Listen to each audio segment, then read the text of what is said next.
Welcome to this session on how to choose the right ETF strategies for institutional investors.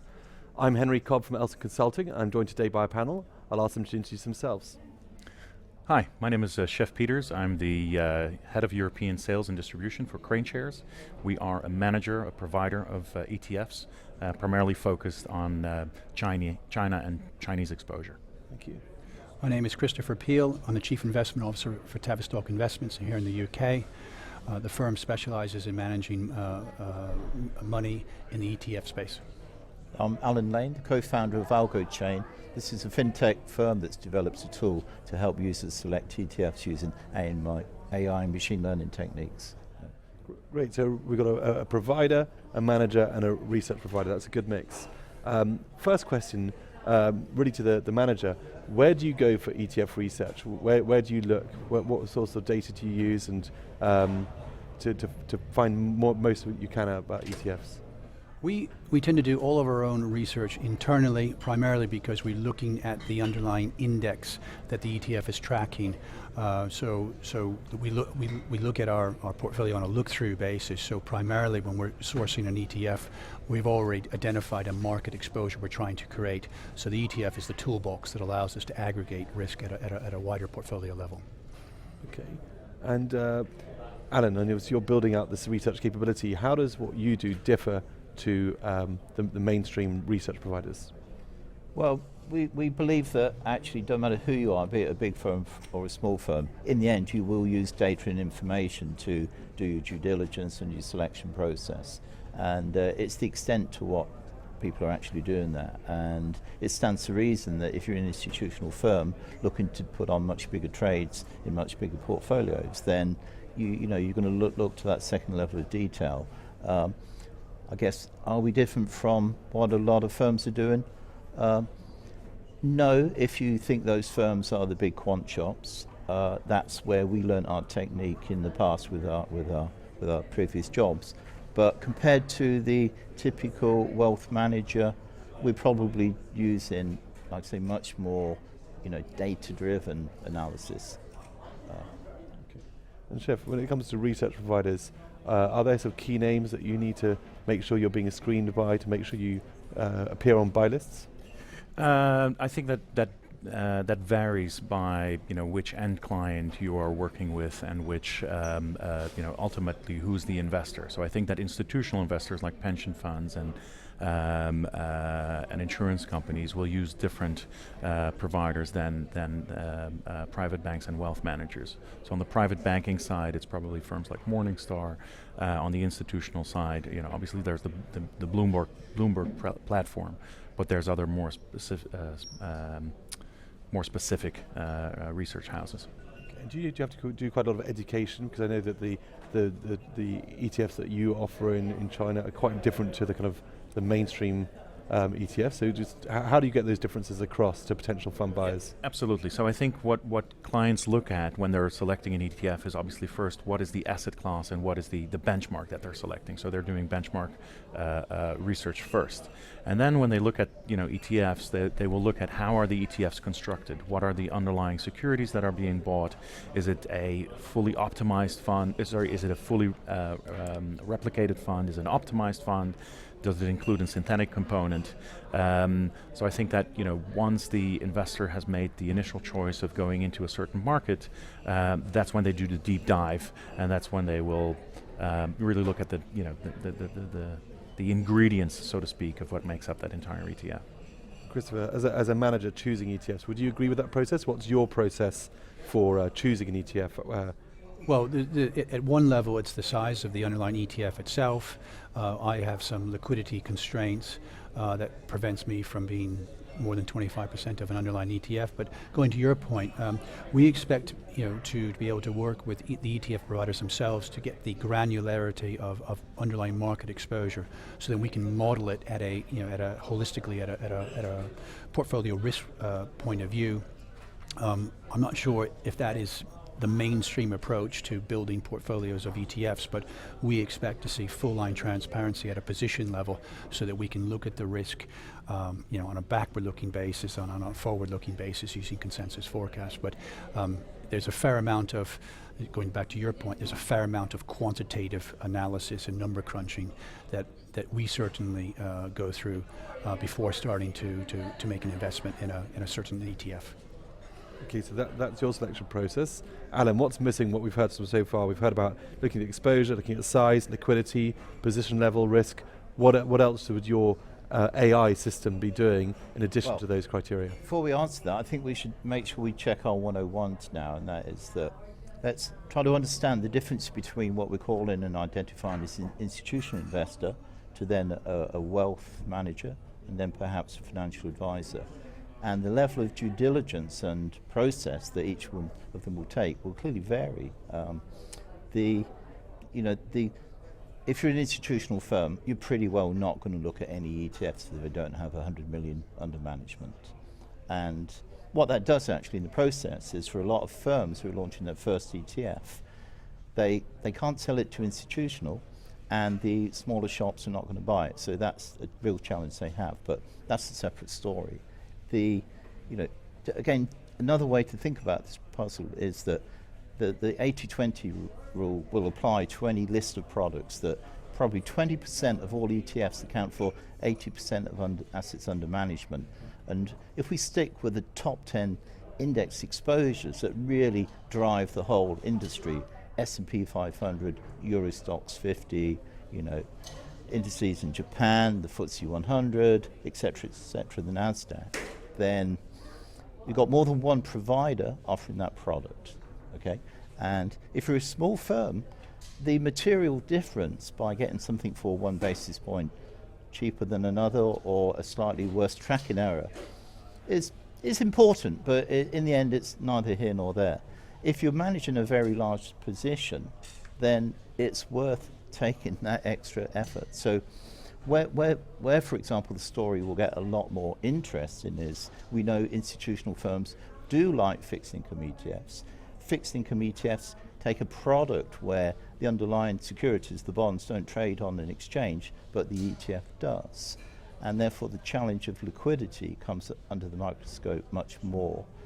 And what you'll find is that there's a higher likelihood that the ETF manager has had to employ techniques, for example, one of them is called stratified sampling, where in a corporate bond ETF, where there's 2,000 bonds in the index, can he get away with buying 484 of them to somehow get the same risk and return characteristics? So that as a topic will get far more attention by an institutional player than other types of purchasers.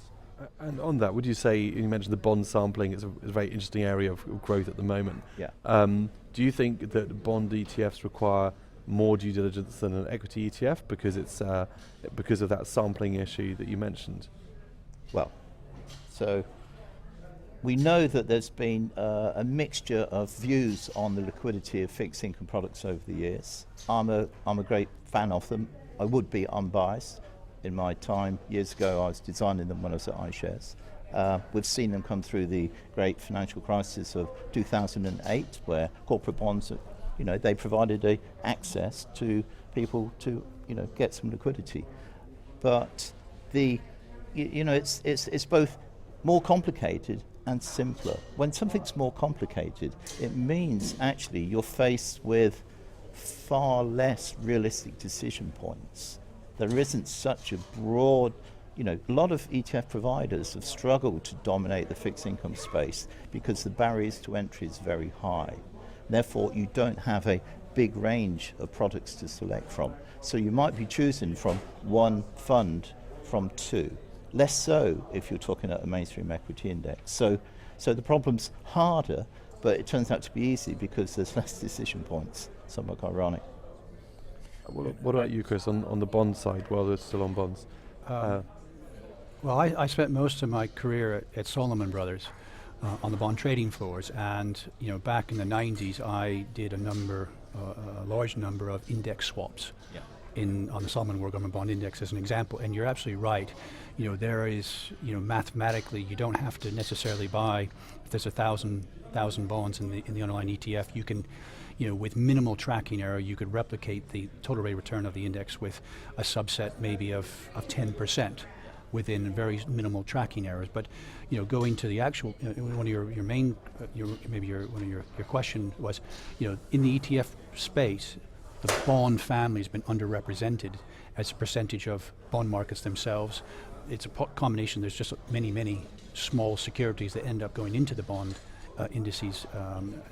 But I think when we're looking into a period where interest rates are rising, to have more defensive or smart beta fixed income product to choose from will be additive to the ETF market as a whole.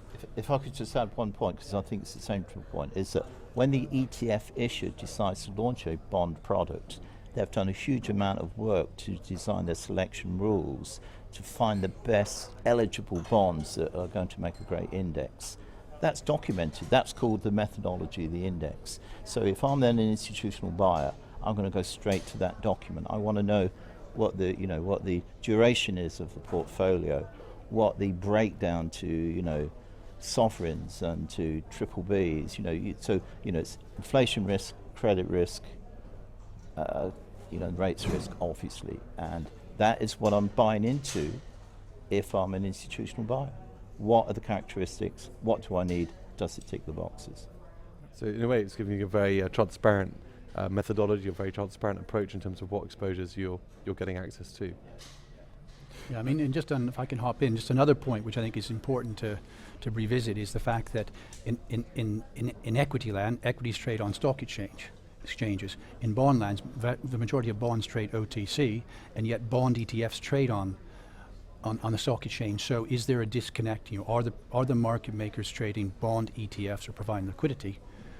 Are they able to hedge those positions as you would if you were dealing with a Citibank or Morgan Stanley or Goldman Sachs? The answer is I think they do, but the transfer mechanism is nowhere near as efficient as it is in equities. It's more complex. Yeah.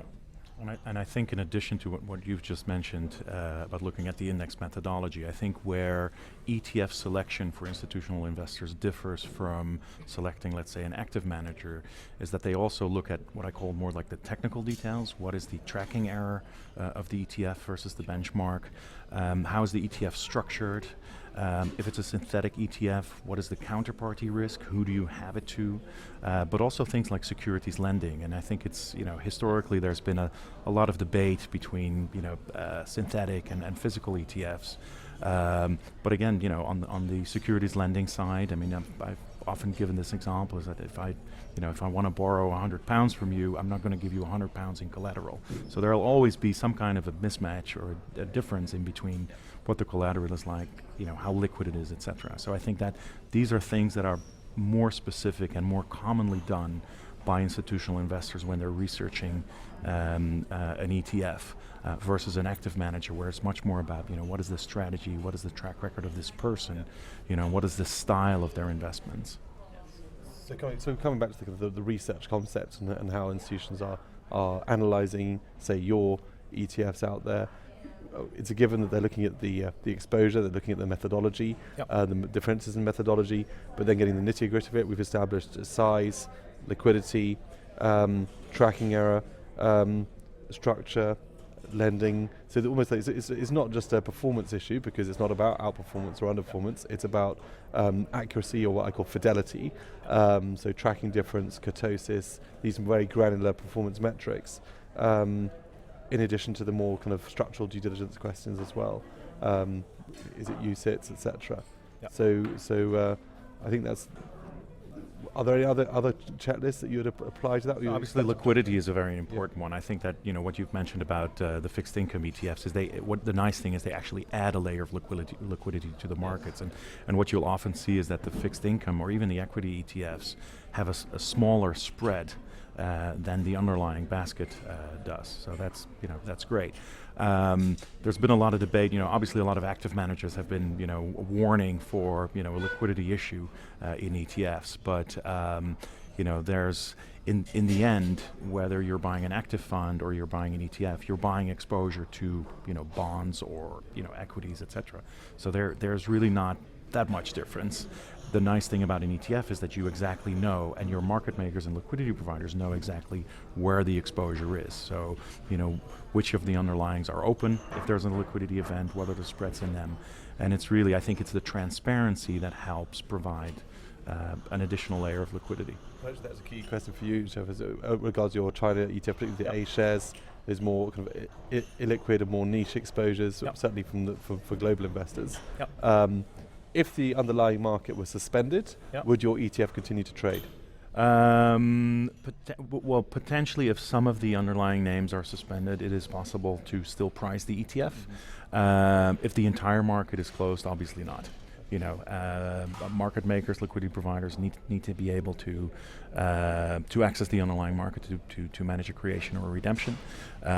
So I can't give you a single answer to that, but no guarantees. But I think that the Chinese markets settle at very quick times. So it depends, but it's very likely. We did have that interesting situation, 4 years ago, when, remember when the Shenzhen index in China rallied hard, and when the market turned, there were so many firms suspended trading of their own stock in the hope that they weren't going to go down with the index. And I remember it went on for more than a day. This went on for weeks, actually, and it's incredible that the ETFs could trade at all, but they did just. So another example, I think, was the Greece ETF. There was a Greek ETF listed in the US that continued to trade. Exactly. So again, it's adding that layer. Sure. Obviously, the spreads are going to be much wider, and people will say, there's a discount to NAV. But in some cases, it's much better to be able to buy or sell something at a discount than not to be able to. But also, I think history suggests that the whole debate about tracking error in ETFs is really a non-issue, because there are so many market makers or hedge funds that are very willing to take the other side of a trade if something, for whatever reason, is trading at a deep discount. As long as they can fund that trade, it has a mechanism of bringing it back to fair value. The arbitrage. Yes. Principle. Yeah, and ETFs can be shorted. So if the price is too out of line with the underlying, because ETFs can be created and redeemed at all time, that difference is going to be arbitraged away. What's your focus now in terms of, Christopher, in terms of ETF research, which interests you? There's lots of product innovation, there's lots of new types of ETFs, there's the factor-based, there's ESG, there's all sorts of ETFs coming to market. Where are you focusing your research efforts as a buyer? I suppose it really comes from our macro view of the world. The house view is that we're in a rising rate environment, short rates and long rates as central banks unwind their QE programs. So the question is, how do we, within our lower risk portfolios, take fixed income exposure? Is the toolbox big enough currently? And I don't think it is. The fixed income ETF marketplace has trailed the equity ETF innovation. And that's something that, for someone who allocates money on a global multi-asset basis, I'd like to see more product innovation to be able to take more curve bets or credit bets in global fixed income markets. But I'd pick up on the word factor. You use the word factor there. Of course, we know that the institutional investment management industry is sold on factor investing. And the slight irony here, of course, is that many ETFs, even what aspire to be pure factor ETFs, you'll get mixture of factors. So if you buy, the Euro Stoxx 50, it's not one factor, it's got more than one factor. So what tools do you need to actually say, I'm not doubling up on factors? Well, you need somebody to provide you information about how much of some sub-factor is in your portfolio, and that's done at the single stock level. And those that have the capability to do that have the capability not to necessarily need to go for an index passive fund, So we've got this embarrassing situation where even today, even top firms, if they're not single stock, sort of fully tooled up firms, can make light of that work to unpick the aggregated factors and place the correct bet that they want. So, and of course, the question is, is that the right way to think about it? We believe that it is, but it's the challenge, isn't it? We looked at that quite extensively because we use a combination of minimum vol and multi-factor ETFs, whether it be in the US, MSCI Global, or in Europe. And we spent a lot of time, because as active fund managers buying ETFs, we thought, can we actually time factors ourselves? The only outcome of our analysis was that it's virtually impossible to do it with any consistency. Sure. So we've gone for the risk on or risk off min vol, or a multi-factor solution, which works probably 80% of the time. So there's probably a bit of a nuance there between institutions that have their own in-house teams that can do this sort of first principles, like you're saying, Yes. and the multi-asset managers that are using more ready-made building blocks to get different exposures in a way that's differentiated to the kind of vanilla portfolio. Well, one aspect of this whole conversation we've actually left untouched is to, again, make that distinction that in the wealth manager space, it's feasible to talk about building 100% ETF portfolios. In the institutional space, ETFs are used in a much wider set of situations. They're very useful in transition management. You've got to manage a big fund, you're going to take, somebody's done a big redemption, you can put a placeholder ETF to make sure you're not going to have such a big loss on that. So for that reason, again, we shouldn't transplant all of the ways of thinking where we're doing asset allocation as to what the process of how ETFs are used at the institutional level. They really are used as tools, and it's not always about that pure, can I get investment returns? No, I agree, and they can be used as an alternative to futures. They can be used to equitize cash until the position is large enough to be converted into either a position in a mandate or in a an index fund that maybe have monthly liquidity. So it's different investors use ETFs for different reasons, and I think there's only more investors that are going to use ETFs in the future. Yes. Just kind of wrapping up, what do you think would be the hottest thing to watch for institutional investors who are looking at the ETF space? Where are the areas that you think are going to be most interesting? Very interesting question. I think I think what we've seen in the US, and it's probably moving to Europe, is that investments are moving away from the collective to the individual. So you've seen the move from DB schemes to DC schemes, and just people building their own wealth in terms of pension, etc. So I think one of the things that ETFs are a great tool for that. So I think that it's more structurally, how does the market evolve, and how do schemes move from DB to DC and more individual, and how can ETFs play a role in that? Okay. I suppose on my wish list would be, aside from having more choice in the fixed income space, is be able to play the EM markets with some more granularity. There isn't enough choice from product providers that allows to segment the emerging markets as we know them from good versus bad. It's one size fits all, and we've seen over the summer months what contagion can do. There's still some great bond and equity plays to be had, but it's difficult to implement them at a portfolio level because it's part of something wider.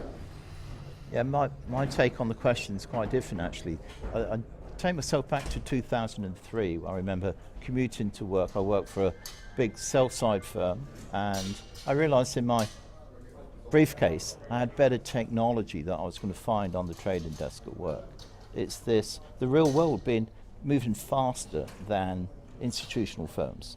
Roll forward to today, and we know down at the retail world, they're well tuned into this fascination with tech stocks, be it in the form of Netflix, which is not a tech stock, but all these firms that have built fortunes on so themed investing is the force to reckon with if you're an ETF provider. But actually that doesn't sit with institutional use of investing. And somehow they've been left behind in the party, potentially. How do they get a slice of that pie? Well, we know JP Morgan said, hey, let's play the blockchain card. So they're participating in it in that way. But from a ETF story, I see this gap now between democracy, user-led, I want this because, to institutionals having feet of clay, perhaps. I mean, I'm exaggerating, but there is an essence to the point, you know, and that is the big firms will have a job to keep up. Strange, you know. Great, well, thanks very much everyone. Just trying to wrap up then. What we've been talking about is where to go for ETF research. We've had different names for different parts of the market, Bloomberg in the more institutional space, Morningstar more wealth management. I'd add Track Insight in there too as another research provider, and your own forthcoming algo chain tool, Alan. So there's a range of choices to go to.